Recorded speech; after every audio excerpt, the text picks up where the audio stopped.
Bonjour Monsieur le Président, je m'appelle Daniela Sanchez et je suis une étudiante à l'université. Aujourd'hui, à travers cette vidéo, je veux vous proposer certaines lois afin d'améliorer les conditions sociales, politiques et écologiques en Équateur. J'espère que vous prendrez ces conseils pour obtenir un travail collaboratif entre les gouvernements et les citoyens. Donc, dans un premier temps, je veux vous partager un petit clip pour que vous regardiez la situation de l'environnement dans notre pays. Produits du quotidien représentent la part la plus polluante de nos ordures ménagères.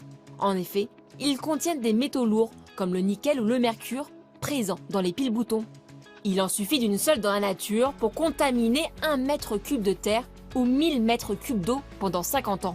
Ici, on explique que la pile est l'objet le plus polluant à cause de la propagation du plomb qui attaque la planète et aussi notre santé.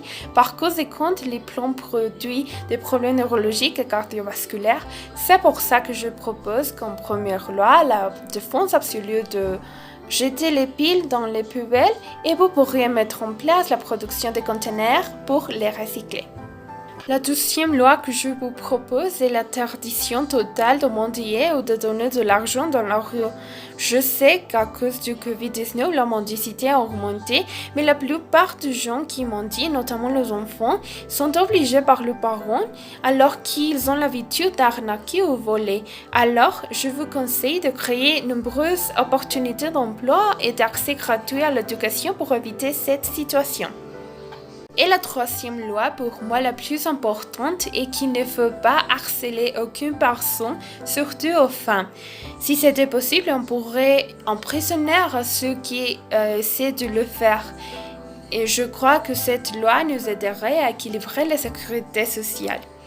Et oui, ce sont les interdictions qu'à mon avis, elles ont pour but de trouver le bien-être de l'Équateur. Monsieur le Président, je vous remercie à l'avance.